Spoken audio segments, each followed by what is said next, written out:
Let's talk Facebook advertising. I'm always saying that Facebook advertising is one of the best ways if you're going to spend any money promoting a product or service or driving traffic to your website, pound for pound, your return on investment from Facebook advertising can be amazing. But it depends on how you set things up and how you take advantage of the tools at your hands. So let's have a look at those tools and how you can use them. First of all, where do you find your advertising dashboard? So all you need to do is go to the drop down arrow at the corner here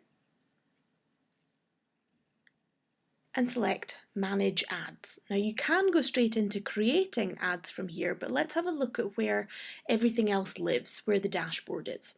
So if I click there.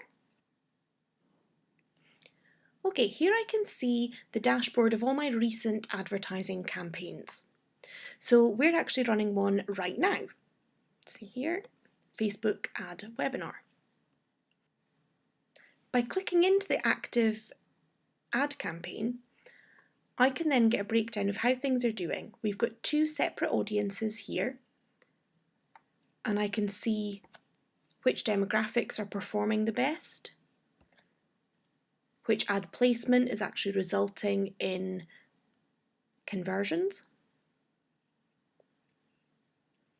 And I can use the filters here to get the exact report that I'm looking for. Now we're going to come back to this once we've actually set up an ad because there's lots to see.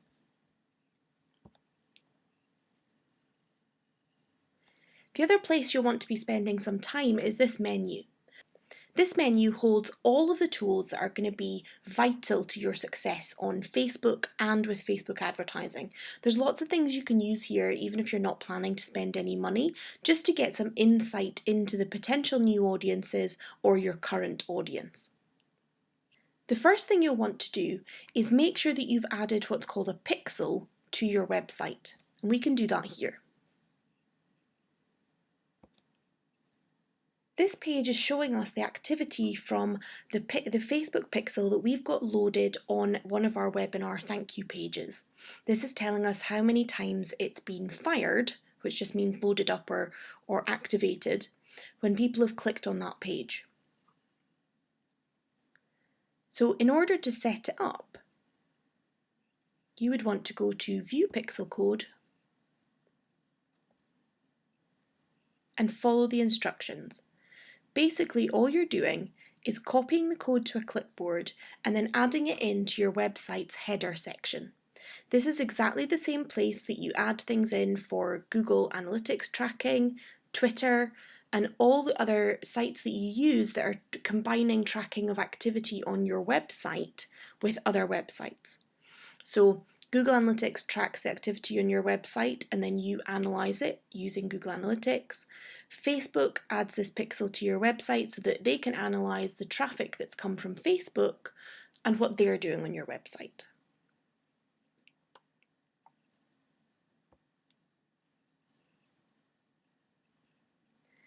What you can also do with the Facebook pixel in its new incarnation is you can specifically track events. So things like specific search terms on a page, if people have viewed very specific content, they've added items to a cart, they've purchased or they've filled out a lead form, completed registration. All you need to do if you want to track any of those things is use the specific code for that trigger and add that in when you copy and paste your code to the header tags within your website pages. Now, if this all seems very confusing, don't worry. If you work in a company and you've not been the one who's built your website, you very likely have a website manager that will be able to do this for you. And even if you've done it yourself using something like WordPress or Squarespace, there are add-ons that are called plugins that you can install, which will talk you through this as well. So there's lots of help online as to how you do this. The other thing you can do is if you see this button at the bottom here, where it says email instructions, if you select that, you can email that directly to your web manager, who will get all the instructions in the email of how to add the correct pixel code to your website.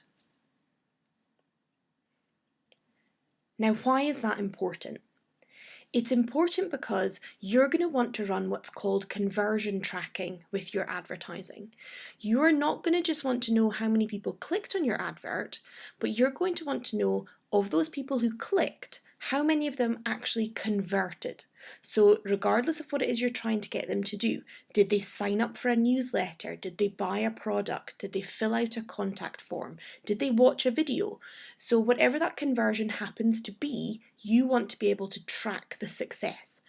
So that instead of running a traditional ad campaign where all you're calculating is cost per clicks, you get to run an ad campaign where you can track very specifically the conversion after those clicks have happened, and that's much more useful to you when you're trying to work out return on investment.